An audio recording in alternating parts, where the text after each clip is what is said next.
Good afternoon, everyone. My name is Tracy Rosenthal, and I work with the Reuben Mark Initiative for Organizational Character and Leadership at Columbia Business School.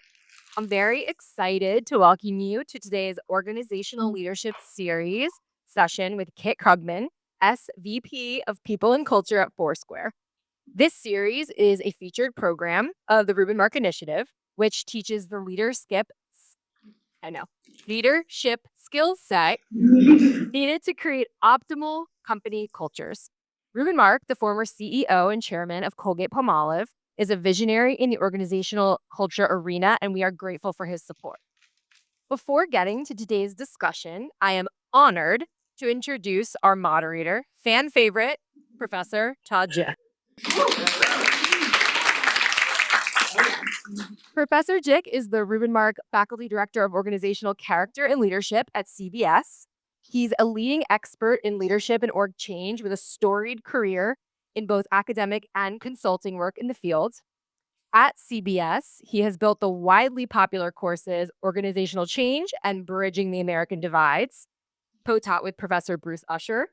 And he has twice received the Singvi Prize for Teaching Excellence, which is the ultimate teaching prize at the business school. And last year, in 2024, he was awarded the Columbia University Presidential Award for Outstanding Teaching, which is the highest award given by the Provost Office each year. So it goes without saying that we are in amazing hands today, and I will let you take it away, Professor Jick. Thank you. Tracy. What a nice introduction.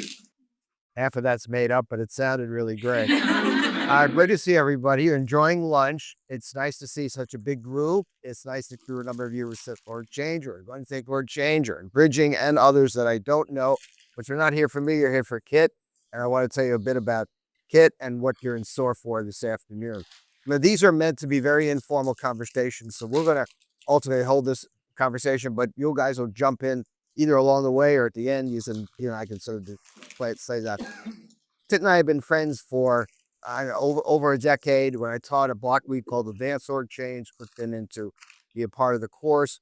And why did I invite her? Because she was doing some really interesting things at that point as a consultant at a place called the Co-Collective, where she was involved with organization design and change work in innovative centers with agencies, with other kinds of creative folks. And I thought really interesting to have her tell her story. But also she was involved with an organization called WIN, Women in Innovation, which really looked to build up the careers and opportunities for women in the fields of, in general, of agencies and marketing and innovation work. And Kit and actually a co-founder from Columbia Business School built that organization. So she was part of a lot of change work, but she was doing it sort of from the outside. And I thought it'd be interesting to hear about that because a number of you are going into consulting. However, she's now gone inside, and she's gone to Foursquare, and gone to Foursquare to the SVP of People and Culture. And I thought, okay, that's an interesting transition because now you can't go home at night and sort of leave it behind you. You have to actually be a part of a real change. So Kit is involved now at Foursquare. It's her second year anniversary. And I got a chance to read some of the material that she was involved in with changing culture. I said, we need to come and have you talk about that because, the ultimate question is, can you really change your culture? You're going to join companies, some of you this June, others of you a year from June, and you're going to find yourself saying, I wish the culture were different. I'd like to see it change in some way. How do you do that? It's soft stuff. So I thought if Kit could tell us how to do it, it'd be helpful to know. Her credentials, she's got a BA in literature and studio art from Yale, having nothing to do with business and nothing to do with culture. However, well trained in that. However, she went on to get a master's in organizational psychology and change at Columbia Teachers College. So she's a Columbia alum, and we are very happy to welcome back Kit Krugman. Say hello to Kit. So we're going to have an informal conversation. I got more questions than we have time for. We try and keep these sessions fast moving. Good lunch and 45 minutes. Can you handle it? Yeah. We're okay with that? All right. That's all we're asking. So we're going to start, Kit, with a little bit about your own deep background. It's a more personal side. Tell us about some pivotal experiences that have shaped your approach to people and culture work. Kind of how how this kind of something about your background drove you to do this kind of work. Great. Yeah, and I'll try to go fast. I've got a couple to call out. Thank you so much for having me here. I'm so excited for this conversation, and especially excited to be having it with you. Okay, so number one, I entered the workforce at a time when there was a global economic downturn. That actually really shaped my perspective. It made me really humble about the job seeking experience at the time, and made me really resilient to thinking about what I could do and how to add value. That was really different than being in the academic. Number two, I waited table as a result of that. That taught me some of the most foundational things I learned about customer experience and team-based performance, actually. We pulled tips at that restaurant. That showed me how you can shift behaviors through rewards. I saw how collaborative people were when at the end of the day, what we took home together was impacted by what worked together and how we helped each other succeed. Um, I worked in the creative industry. My first job was actually designing PowerPoint and keynote decks in an advertising agency for a new business team. People told me that job was going nowhere. I didn't take 8 months before I got to shift roles and run the creative department. So when someone tells you a job is going nowhere, do not listen to them. And always make opportunity if you keep your eyes open. I also realized in that job that designing materials and how you communicate information is always going to be a massive component of successful change. Okay. I think those ones are good. I will give a shout out to Columbia. Going to the XMA program at Columbia taught me how to be a systems thinker. Being Inviting Dan Ames to ski at one of your sessions. so good to see you. See you. And which brings me to Win. Dan and I met through Win and through the work he was doing here. Running a volunteer organization taught me about how to craft a value proposition when the value proposition is not about compensation. What is it supposed to get people motivated, energized, and creating momentum when you have a volunteer workforce? Yeah, we're in a moment we're going to talk about what you're doing at Foursquare, but you've had sort of early influences on becoming a leader because again in a consulting role, but you were a part of the formation of Win, and also now in a major sort of leadership position. Are there some childhood experiences or some mentors you can refer to that helped you kind of imagine what it would be to be an effective leader? Yeah. I love leadership. I love thinking about leadership all day long. I'll give you three quick ones. Number one is my aunt. My aunt is an amazing, powerful businesswoman and has always been. She was one of the first corporate head of a law firm in New York City, first female corporate head of a law firm in New York City. I saw her from a really young age embody her taking up power as a woman with grace, confidence, and authority. And that model to me really helped me understand how to develop my own sense of leadership, how to command without sort of top-down control, how to use influence and authority. So I really look up to her, and so do you.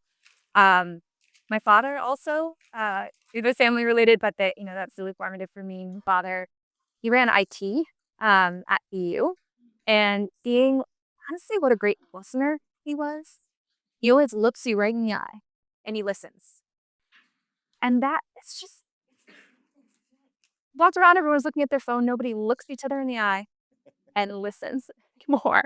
And I think that is just so critical to great leadership. It's a small thing, but it's really big.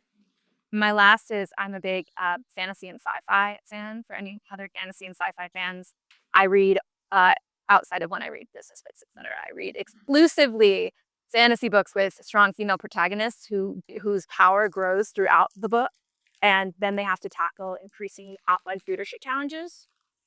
I just love that. Well, I don't even know what to do with that. Okay. Sci-fi readers here? Are there? Okay. All right. So, All right, you got to amp up your sci-fi reading. Otherwise, uh, so those influences and your own sense of values all have led you to your very interesting career. We're gonna deal with now the Foursquare chapter because I think it's interesting. How many of you know Foursquare? Or you know Foursquare? Okay, so it's maybe half the group. So I thought it's a table set. Can you say a little bit about what Foursquare is all about for those that don't know, and then we'll get to sort of the Foursquare story of what you did there. yeah, Foursquare is a really interesting business. We've been around since 2009. We're actually founded in 2009. Originally, it's actually in New York. And we were founded originally as a consumer app. So we were a pioneer in the kind of check-in technology space. So consumer app, you were able to check in. We were gamifying and socializing this idea of becoming the mayors, and whoever checked in the most would become the mayor. It was essentially the gamification of social platforms. This happened at the rise of like Facebook and Instagram. It was the same kind of era. And so the business originally kind of took off by 2011. We had 1 billion check-ins. But then as the gamification and waned and interest in that waned, we found we needed to pivot in terms of how we would monetize the business. And you didn't take the route that other social apps took in terms of advertising. We actually decided to use the data that we had built to build up powerful data insights for businesses. So we shifted to B2B. And then we spent, I would say, the last decade building up our B2B capabilities. So we're now the geospatial layer of the internet. So apps can build on us. We powered Uber's crisis data for a very long time. And also marketers and advertisers use our data to inform purchasing decisions or inform location decisions, inform marketing decisions, so efficacy of marketing, et cetera. Just if they additional question, who are the kind of people who work at Foursquare? Give us sort of a profile. Are there any jobs available? Yeah. There are jobs available. No. Yeah. So we've been making a very intentional shift to a very builders first culture. We have a ton of engineers and technology builders. So I would say that's one big piece of the business. We also have our go-to-market side. So that's sales, customer success, et cetera. So that's a piece of the business and the G&A functions, which I lead the people and culture team. And then we also have finance folks who work on the team and operations as well. We're across 5 locations. We're pretty distributed. We have a big office in Serbia. We have an office in San Francisco, Chicago, Seattle, and New York. All right. You got the picture Got the of the picture. company? Yeah. All right. So the CEO hires you each of the SVP of People and Culture. And we're going to start with what was that first conversation like? What was the mandate itself? And to the extent it had anything to do with you're going to change the culture, kid. How did you react? Did you think to yourself, I got this covered, I know how to do this? Or did you say to yourself, I have no idea, but I'm going to say yes? How do you handle whatever he asks you to do? Okay, I'm going to tell you about the actual first conversation. Okay, here we go. Okay. Here we go. All right. So Foursquare is actually a client. That's the stage setting. I was running the organization and culture design practice at Co-Collective. I had spent the past couple of years building that practice and building a client portfolio. Foursquare came to us through a referral of another company, an investing company called Brain. Anyone's heard of Brain? We had done some work for them as well. They referred us to Foursquare, and I was helping facilitate an all company-wide exercise on high performance teamwork. So I was standing in front of the entire company, brought together IRL in real life. And I was working with Gary, the CEO, on introducing a new set of leadership principles for the company on how we were going to operate moving forward. He then asked. And you went home at night, you slept well. You did not oh, okay. No, I don't mean, when you were working as a consultant for them, you provided them. All right, keep going. Yeah. I don't know if I've ever slept well. All right, okay. Also 2 children. But I have 2 young kids. I don't sleep story. anymore. Yes. So I did that. I had a lot of fun doing that. And Gary asked me to facilitate a leadership session. So just the executive team. He said, I think we as an executive team need to do some work on high performance teamwork. Will you come in and talk to my team about that? As we were doing the design for that, he said, hey, I want to talk to you about the design for this session. Let's grab a drink. Let's talk about it. He sat me down and said, when are you going to come work for me? Okay.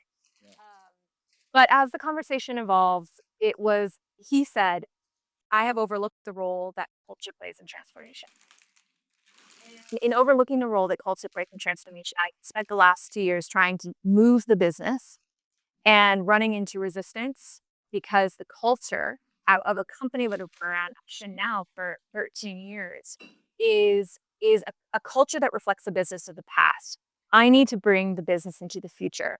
And I need a partner who can help me do that from the inside out, who's going to approach it not in the way that a traditional HR leader would approach this function, but rather from a internal change and transformation. I think that's something you could do. And I said, okay, you know that I don't come from a classic HR background, right? And he said, yes, and that's okay. And inside you were feeling, just give us that part of the story. Yeah. Yeah, I mean, I was feeling a lot of things. I was feeling excited, exhilarated by the challenge and the opportunity. I was feeling intimidated by what I didn't know about how to do this role, and I was feeling like, is this actually going to happen? Am I really going to do this? And then as it became more real, I realized I was going to do it. Well, I want to follow up, Kit, with a couple of things. I mean, the first part of it is really trying to think about any of the students here who might be taking a job that is a stretch for them. And that's something I know you have a certain kind of perspective or philosophy about what do you do when you go into a situation you don't really, you don't have a formula for it. What allows you to have enough confidence to sort of take the job and move forward? And then the second part will come to it, really trying to figure out what culture means. But said, I want you to do something with the culture, but start with the notion of, kind of the learning curve. What do you do when you don't understand fully what to do in a job? Yeah. You're all here because you're learners. At the end of the day, you can learn almost anything. And now, like the way that I thought about it, I feel, and I was talking a little bit to you about this, that I feel like I've never taken a job now that I knew how to do. But you can figure it out. That's what you need to know. You can always figure it out. And in this moment, you can figure it out more than ever. A literal actual story. I typed into ChatGPT, what would a chief people officer of a company this size, what would be on their roadmap for the first year? And it gave me a great plan. Not necessarily when I saw her, but it gave me a great plan. So you have. Don't encourage so much the chat. Oh my God. But it is, I mean, you really did that? I really did that. I genuinely did that. And also, I made it my mission to talk to every single people leader that I could get access to. I learned that from Althea. Althea, who went to Columbia Business School, she's a grad. She founded the organization that I spent 6 years equally engaged in. I remember we were trying to do some very difficult things, incorporate as a 501c3, do things that we had never done before. And every time she ran into something she didn't know how to beat at a 5 call.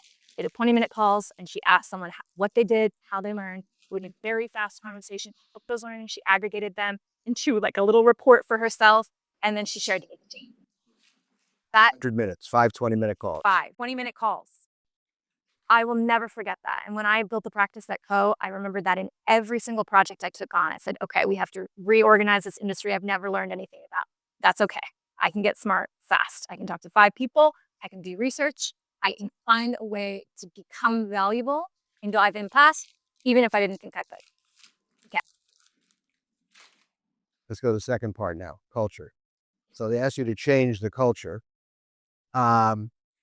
You want to try and define culture. You want them to try and define. I want to hear some definitions. Okay, definition of culture is on there. Yeah. Definition of culture. Who wants to give it a 30 seconds. No wrong answers. No dirt. Words. Second set of words. First set of words. Keep going. Yeah. The way people behave without a setup structurally. Ooh, I love that. Very good. Very good. Okay, let's get All right, Armit, go ahead. Dynamics and ecosystem factor. Yeah, great words. Okay. All right, do it. Yeah. Our everyday actions. Everyday actions. Everyday Right. actions. Okay. Amazing. Growth mindset. Go ahead. Punishments. Incentive. Good one. Good one. I say anything that's not within the scope of a job description and how that impacts the overall functioning. Yeah. Okay, now smarty pants. What's the first thing you would do to try and make something like those things happen? We're trying to change from one culture to another culture. What's the most important first step you think you should take? Would be aligning incentives. Okay, carrots and sticks. Carrots and sticks. Would observe. You would observe. Observe. Okay, observe. Please, thank you. Listen to the employees. Right. And one more. Yeah. No. Just figure out. Yeah. Also figure out before you compare incentives, you need to understand what your stakeholders need out of your organization and then align the culture accordingly. All right. How close are we on?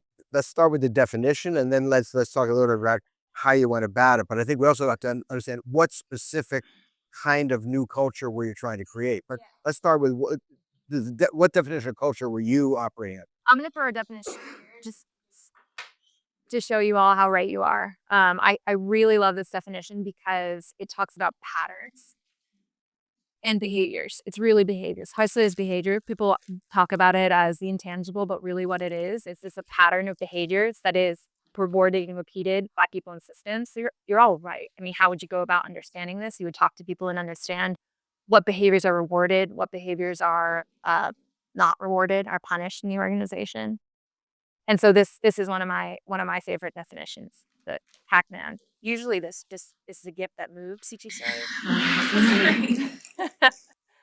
But this is how I think about it.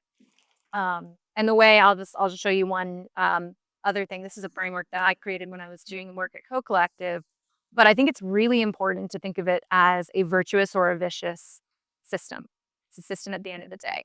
So centered around, I think someone said it, like what are you trying to achieve? What are you organizing around? An organization is ultimately a group of people gathering around a social purpose to achieve, whether that's revenue impact or value in the world or both. And what are the beliefs that underpin what you believe is important, whether they're implicit or explicit? I think someone called that out. How do those translate into behaviors, the rituals, the decision making? Then how is that supported in systems? And then how is that rewarded and recognized? If this is not working together as one cohesive system, you start to see the reverse. So if you see a behavior in the organization that is not reflective of what you want to see, you have to go backwards and you say, what belief actually underlies this system? Why is someone behaving? Why is someone not prioritizing safety when they said that safety is important? What incentive is the system for them to do that? Does that make sense? I mean, you're going to talk, I think, a little bit about you will talk about some of the things you did there, but it's not just incentives. You've got rewards in there. But this is kind of a DNA of an organization, right? All these elements. So when Gary offered you the job, Yeah. did he articulate what has to change in the culture specifically? And was it part of the shift from sort of consumer facing to B2B, or what sort of led to it, and describe to us what the new culture was supposed to be? And then we'll talk about how you got there. And for Dan Ames' sake, there's a lot about teams here. Who pick up Professor Ames's course, and a lot about teams from individual, and how did you go about that? But we'll get to that. Describe it for people. What is the new culture? Yeah, the first thing, the tip of the spear for Gary was velocity. We had lost momentum. Velocity. We had lost momentum in the business, and there's a lot of factors that contributed to that. But one of the things, we just slowed down. Being an organization that had been around for 15 years, we had started to build up more and more infrastructure that didn't necessarily match our scale. So we had like lots of massive technology systems in place. We had put processes, we had a lot of management layers in place, and we had just kind of ground the organization to a halt, where we were spending more time managing internal processes and politics than we were on shipping products. We also had become, I think we had took the scale to more of a lifestyle business. We were completely flexible, completely distributed, which is great. It doesn't need to be a lifestyle business, but we were. People were definitely prioritizing, like when you asked people in the engagement survey, the top benefit was work-life balance versus growth opportunity in the business. So that was sending us signals that people we're not shipping product. We're kind of just hanging out. We're relaxing. We're not, and that's a slippery slope to a business not succeeding.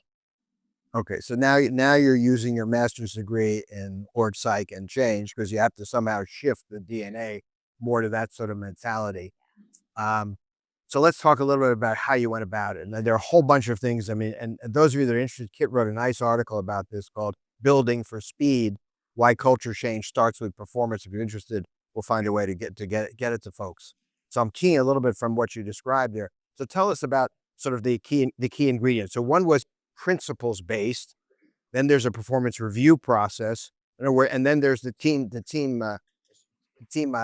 important. So tell us a little bit about each of those. Okay, let me start with principles based. So Gary, our CEO, is a big believer in principles based thinking. You can see a lot of leaders talk about principles based thinking. I think what's powerful about principles based thinking, especially when you think in the context of a people team, when you run into a problem, the natural instinct is we should create a process for this. When you create a process, you create additional infrastructure. And when you create an additional infrastructure, you inevitably slow things down because you create more checks and balances. So there are pros and cons to doing that. When you're trying to speed things up, you need to go back and say, what is the principle underpinning all of this? And so what Gary and I tried to do, and what Gary had done even before I came to the business, was align on the leadership principles that he wanted to drive business. So things like get going was about speed, things like highly aligned, loosely coupled. So how do we provide a lot of context and just let people go and drive that context? But if you give people the higher altitude of what you're trying to do as a business, you give them the context, then they can make decisions and have higher autonomy and understand what we're trying to drive versus telling them to do a specific thing or run a specific process. Does that make sense? It's not micromanaging at all. It's high level principle, which the military also talks. What's the military communicating intent? So this is sort of intent or some underlying sort of values or principles around which people then are empowered to execute it in their own way. Exactly. Okay. Okay. That feels a little mushy. Yeah. I mean, those plaques on the CBS Culture present. Do we live by it every day? Yeah, well, yeah, sort. So is it how do you put teeth with that? Yes. So we're only as good as how our principles translate into actions and behaviors. That is my strong belief. It's always been my belief in all the consulting work that I do. And that is a dynamic and emergent system. I was just on a call with my right hand at the organization where we were talking about the intent that we had to design a performance system and what is playing out now in terms of the behaviors, how we need to continue to adapt this system to make sure that there is as little safe between what we say and what we do. And so the big insight that led me to performance was we had all these principles. The principles had actually been in place even before I came in, but nothing in terms of what the people system was bringing behind this actually was aligned to those principles. So those principles weren't pulled all the way into the behaviors reflected in our career matrix. Those principles weren't reflected in our engagement survey. Our engagement survey was an out-of-the-box engagement survey that asked standard engagement questions. So we weren't asking questions, hey, do you feel like you have enough context? If being highly aligned and loosely coupled is important to us, do you feel like you have enough context to take action quickly? Right? We weren't asking the right questions to get the data that we needed to move the needle. On top of that, we started to see at the bottom the behaviors in the organization. So I'll give the example of PIPs. Yeah. Which was a big insight for me. Everybody explain what a PIP is. People know what a PIP is? A PIP is a performance improvement plan. I think of it as like a piece of like risk infrastructure. So you would run a PIP if you get to the point where you have a low performer and you want to be really, really sure you've given them like all the feedback that's documented, et cetera. So it can be a great tool. A lot of organizations use them. My perspective on PIPs, what Gary shares, is if you need to give a PIP, you haven't given clear enough feedback along the way. If someone succeeds coming off a PIP, then the organization has not done right by them before. So our goal was live in a post-PIP world where a PIP is not needed because we've been so clear with the feedback that we've given along the way, the way that we've articulated what impact means, that by the time you get to a conversation where you're saying this is not fit, there's no debate. It's like, this is clearly not fit. When I walked in the organization, he had run like 25 PIPs that year, and like 25% of people had come off them. I mean, it was wild. It was so clear that there was a problem. And executive leadership was coming to my team saying, I want to move this person out of the organization. It's not working out. We would say, where's the feedback? But we would say, okay, put them on a PIP. You can't do it. We can't move them out of the organization. So then we also developed a reputation as a blocker. My role was to make this organization, the people organization, a strategic catalyst. I can't have my organization being a blocker when I need them to be a catalyst. So that was my lesson, my insight that said, we actually need to redefine performance. I mean, that's a big shift. That's a big shift. So go on from there, redefining performance in terms of more continuous feedback, not building around the post-PIP. There's like a bumper sticker. They're in a post-PIP world. But you also did something that said there was sort of an individualistic culture, and you wanted it to be more team-based. Again, we're big in the school on trying to help people appreciate the importance of that and the skill in doing it. What did you do to invoke that? Yeah. So another interesting thing was, so Gary's a super modern thinker in terms of wanting more feedback, more impact. Before I'd even come in, he had said, let's get rid of annual performance reviews. Annual performance reviews are a moment in time. they have recency bias, and then it grinds the organization to a halt for 30 days. Honestly, 30 to 60 days, depending on how long it goes on. Where we're talking about speed. We're trying to move fast. So get rid of them and let's put in anytime feedback. Anytime feedback. Anytime feedback. And what is the problem with anytime feedback? What is the potential problem with anytime feedback? It is. People don't do it. There we go. It could become no time feedback.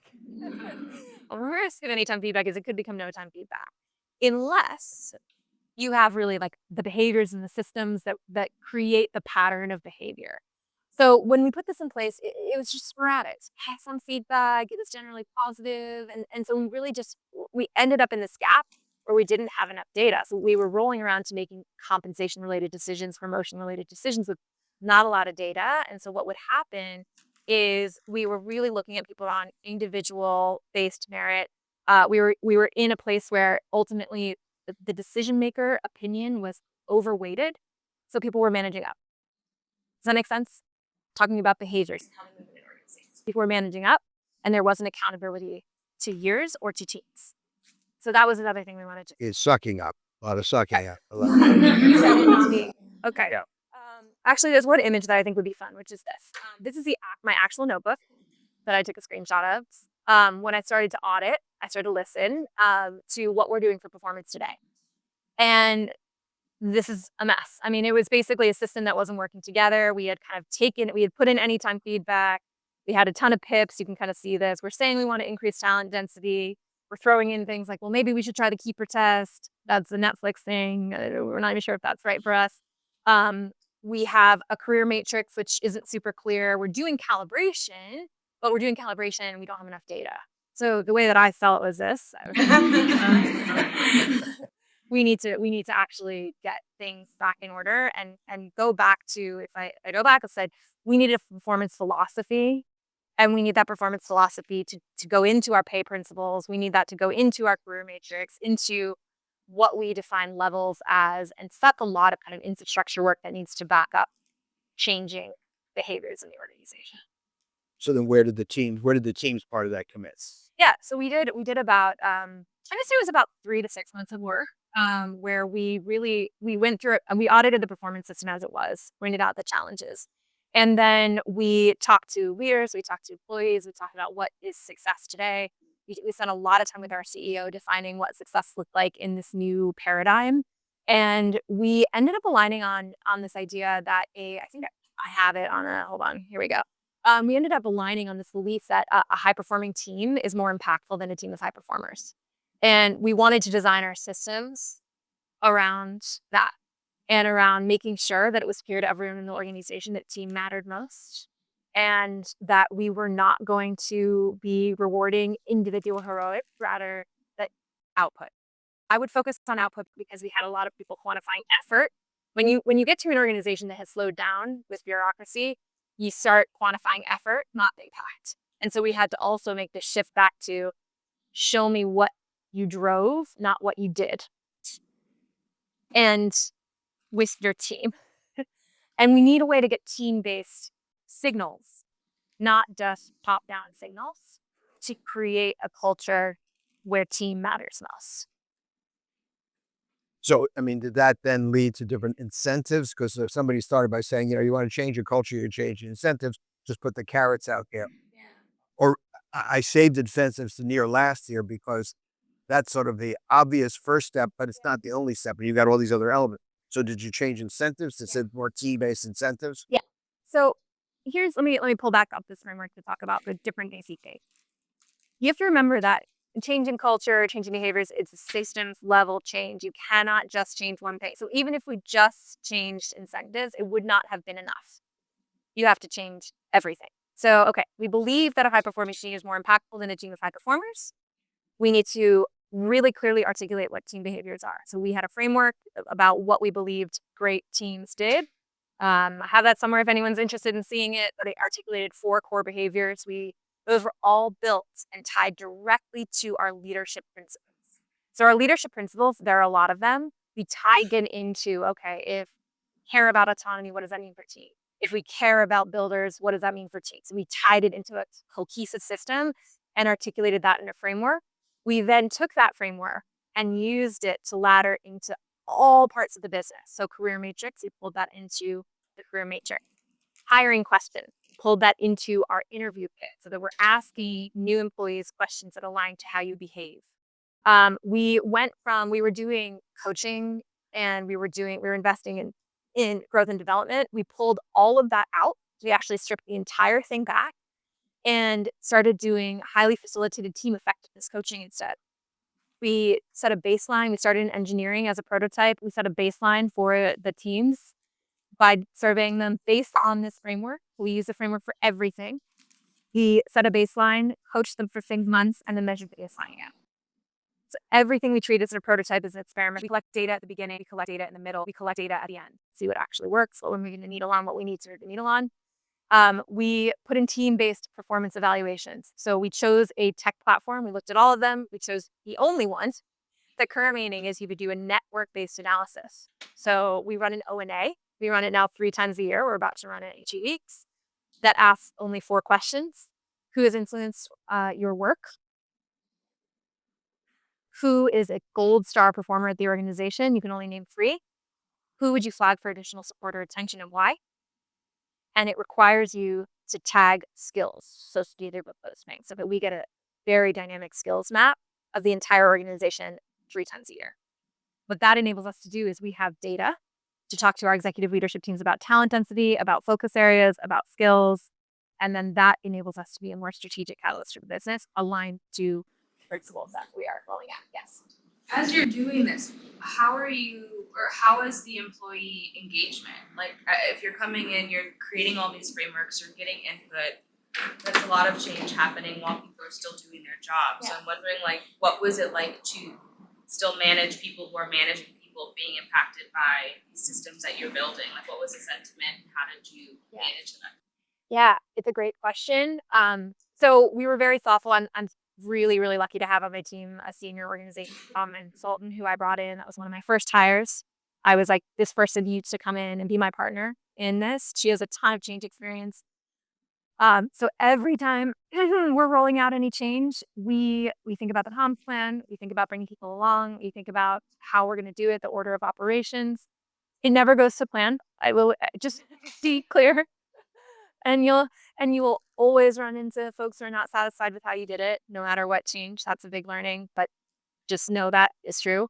And so you need to collect signals. We collect signals from the executives. We collect signals from managers. We're seeing at change. We listen to some signals and we ignore others. I will say that. I want to say that loud and clear. One of my big lessons is not every signal is one you need to listen to. You decide what signals you need to listen to in the context of what you're trying to achieve, because you will get lots of signals. My guess is your question is not the only question that people have. So I'm going to just ask you, let's you and I wrap this part of the discussion with answering where your question was leading, which is how does all this add up? What's the progress to date? How did you measure it? Where are you on the journey? And then let's open up for other questions about, kind of how this is all played out. Because I know there's many more questions I was going to ask, but I think we should give everybody a chance to get into it. Yeah. So what we did was, in setting up for all these changes, we measured velocity. So we did it as a self-reported. We did our engagement survey and asked people how they would report velocity. So it's self-reported. We saw a 43% increase in a year on velocity. We did other things. I just want to mention that. We restructured the organization too. So this is not the only thing we did. We also had the most profitable year in the history of Foursquare. And we had the first profitable Q1 In the history of the business after we made these changes. Enough said. Wow. Look at all that. And I guess the accompanying final sub question is, if you had to do it all over again, what would you do differently? What would you do differently? Kind of what have you learned from this whole experience? We started by saying this is not something you did per se from the inside before or of this nature. So now that you've had 2 years of experience, what would you have done differently, or what did you learn? There are so many things. I mean, I was talking about this today. I think one of the things that is emergent for us is, you set a framework and a belief, and then when you see how it plays out in the system, it's never exactly as you want it. It never is exactly what you want it to be. One of the things that we are now observing, and this is honestly real time, is we have this real emphasis on a builder culture right now. We are, even though we've been around for 15, 16 years, the business as it needs to be today to succeed is a very hands-on, scrappy business. And as a result, we're noticing that the patterns of people getting rewarded, getting promoted are both people who contribute to teams, but are really building in the organization. And so the question my team is now grappling with is we don't think we leaned hard enough into that to make the ground truth the reality of what does it mean? Like, yes, team-based performance is the operating system no matter what. But as it plays out and we watch who succeeds in the organization, is that still the ground truth? Because it has to be the ground truth to build trust and to build a system that works. So that's what we're thinking about now. I think, whether I would change that, I think I maybe would have gone harder on the builder piece, knowing what I know. But it also acknowledges the point that it evolves over time. Yeah. Changing a culture is not a sort of flash moment. It's a process. It's an evolution. You've gone through 2 years of it. You're now maybe adjusting a little bit the kind of core ground truth as you're talking about. All right, let's open up for some questions. Let's open first. Oh, we have microphone runners. Oh, here's Lizzie. Go to it. Thanks so much for being here. I have a question regarding the high impact individuals to high impact team Yeah. transition. What sort of feedback initially did you receive from employees? And I would suspect that perhaps folks who maybe weren't quite like a quote unquote fit for the organization who maybe didn't respond as well to that type of shift. Was that like necessary attrition? Like if you could talk a little bit about that dynamic and also some of the downsides, I guess, to sort of like having, a rising tide lifts all ships, but also, if there is unequal distribution within a team and then, how that potentially is challenging for someone who is a high performer in the wrong team. If you could talk a little bit about kind of the pros and cons of that approach. Yeah. And listen, with every organizational design decision, there are pros and cons of every single choice. So we also, the thing I didn't talk about, we flattened the org significantly. So in the engineering team, we removed all management. So this is like kind of crazy, actually. We put tech leads associated with every product and had them responsible for the technical excellence of the team. Those were the pods that we then coached to team effectiveness versus, for instance, investing in manager training. That was a big shift that we made on the team-based side. What we saw, which you would have anticipated, you probably could have guessed this, a major dip in am I getting enough coaching and mentorship? Because if you remove a one-to-one relationship with a manager and a direct report, you remove the classic mechanism for one-to-one coaching. So again, organizational design decision, we knew that was a potential consequence, and it was. So the design question for my team then was, okay, well, how do we create more coaching and mentorship in non-traditional ways? And that becomes the innovation opportunity, right? So right now we're exploring how can we use AI-powered tools to do that. And we had to get AI in this some. Yeah, we can't have a chat with AI. Question. Go ahead. Oh, There we go. Pretty related question. Were there any initiatives to kind of recruit culture champions or change champions to kind of join the cause? Yeah, so I'm a big fan of programs. I've designed a lot on the consulting side of change champions. We explored building a leadership coalition that would have been representative not just of senior leaders, but folks who wanted to lead in the business. The thing I didn't mention about just kind of answers your question too is we had a lot of people who didn't understand, like, what do you mean by team-based performance? Like, what's that actually going to mean? And that's the piece when you talk about culture change. You really have to show people over time what it means for them to genuinely believe in it or understand what it actually means.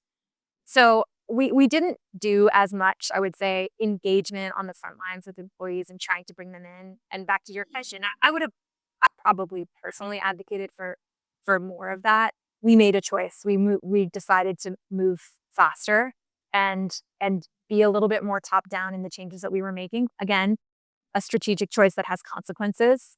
I think for us, that was what was needed to get going as fast as we needed to and get people to the other side.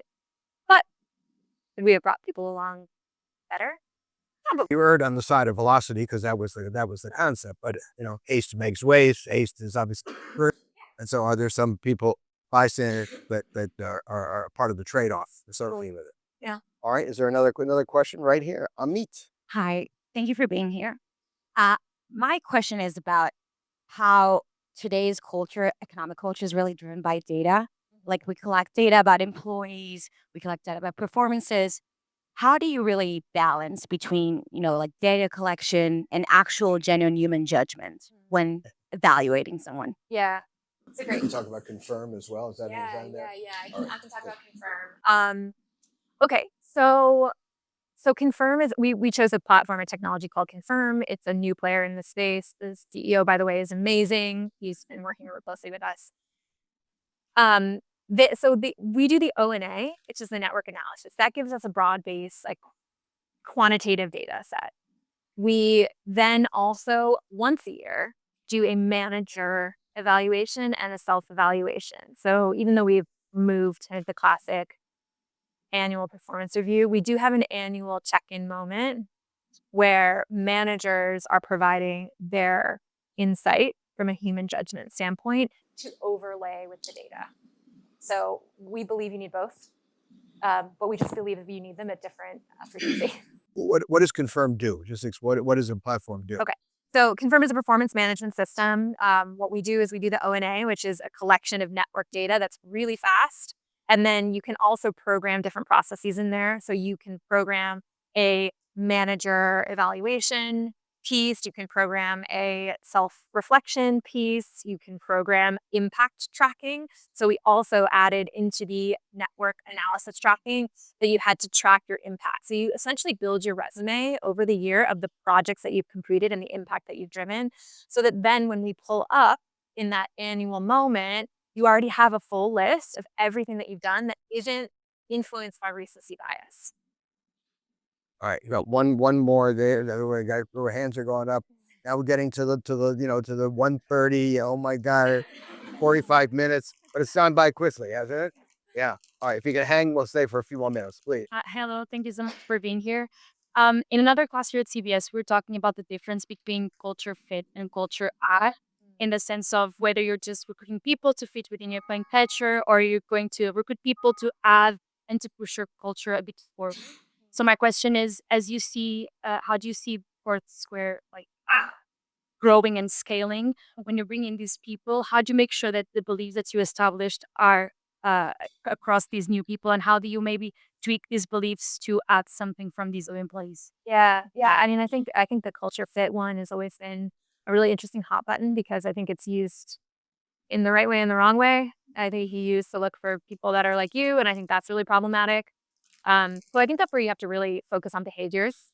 Right now, for instance, we completely redid our career site. When we started doing all this work, we redid the front-facing career site to make sure it was very clear to external candidates what kind of business we were today, and shifted our recruiting strategy. We intentionally are looking less at people who come from enterprise level, like enterprise scale organizations, unless they're actively looking for a scrappier, more hands-on environment. It's classic management.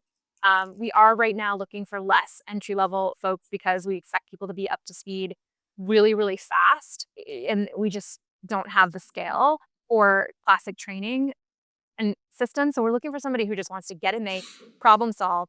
And so we focus a lot on that when we do our interview panels, and we talk not about culture fit or culture add as a intangible, but do we think they are going to behave in the way that will help create value in the organization? And how about be part of teams? Be part of team, because again, if folks are going to join organizations that are team oriented, what advice would you have for them, kind of going into such a setting? Yeah, yeah. We also we have questions in our process that look actively for folks who like collaborating in a team-based environment, have examples of how they've successfully moved the needle in a team-based context. So we make sure to filter for that as well, and we talk about that when we pull up our panels. Do we think the person will succeed in an environment where a team is paramount? All right, but one more question here, please. Hi. When thinking about the changes that you've made to Foursquare's org design, their performance system, and just culture overall, in what ways do you feel like you moved all of those items more in line with your industry peers and competitors? And in what ways do you think you're differentiating? Oh, uh-huh. last question was a great Yeah. question. So I Tell me think- how you do Yeah, vis-a-vis yeah, others. yeah. What's special here? So I got so many answers to this question. I'm gonna have to control myself. Okay. I think there's a move in some of the lead like the innovators in the space to reduce management. You've probably seen that. Reduce bureaucracy. Probably seen that. Some examples better than others. I'll just leave it at that. I am very interested in those players because of the innovation opportunity it presents. I've always been fascinated by the idea of how do you build systems that are non-classical, top-down hierarchical management. And I think it's one that many org designers and leaders have been grappling with for the past decade or so, even on like more self-managed organizations as we introduce hybrid work. What does that look like? And so I think we are, and I credit Gary for this. Gary is not afraid of change. And he's not afraid to be a leader, and he's not afraid, like a leader in like doing something that is maybe a little bit more radical. And he's not afraid of the attrition consequences as a result, which goes back to your question. If you are in a position where attrition is a huge concern, then you might not want to make radical changes like abolishing all management, and meaning that like people who need more management aren't going to have the resources they need to succeed. So yeah, I think for us, we've been more ahead of the ball on that. With the O&A, when I talk to other people here at the org, very interested in what network analysis can do for the business and for performance and for culture. I think we're behind the ball in terms of like more employee listening. I would like to do that. We do engagement surveys. We're doing a pulse shortly. I would like to be doing. I come from a deep background of co-creation. I would like to be doing more. I'd like to be building and creating with employees more than we are able to do, considering the goals that we have right now. Last sub part of your question. What about gender equity? I mean, WIN was such and is an impressive organization. I really recommend it to anyone. I was on the advisory council for a while, to be transparent. So, in terms of gender equity, are you making progress at Foursquare? Are we making progress overall? Or are we now in an era where, good luck? I mean, this is a deep question. Again, do we have like another hour and a half? All right, let me talk about Foursquare. So I'm really proud of our inclusion data at Foursquare. So we've asked question about fair treatment across gender, race, identity, ethnicity, every engagement survey, and our results are 90% plus.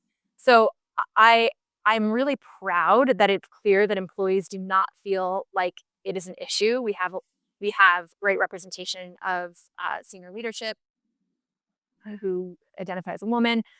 So I would not say that we are behind the ball in supporting women or modeling that women can be powerful leaders. I went on a mat leave as an executive. Super proud of that too. That is full, like took my full leave, 4 months off. And we were able to cover that and continue the velocity of what we're building. So I would say we are doing well, and I'm proud of the work that we've done at Foursquare. If there are other questions, come up to Kit afterwards and ask her. But I want to thank Kit for being here today and offering as much as she did of insights and perspectives about some difficult issues about something mushy like culture. And she worked on something mushy as really kind of turned into a team-based organization and making it sort of concrete for us. Let's thank Kit for doing a great. Super.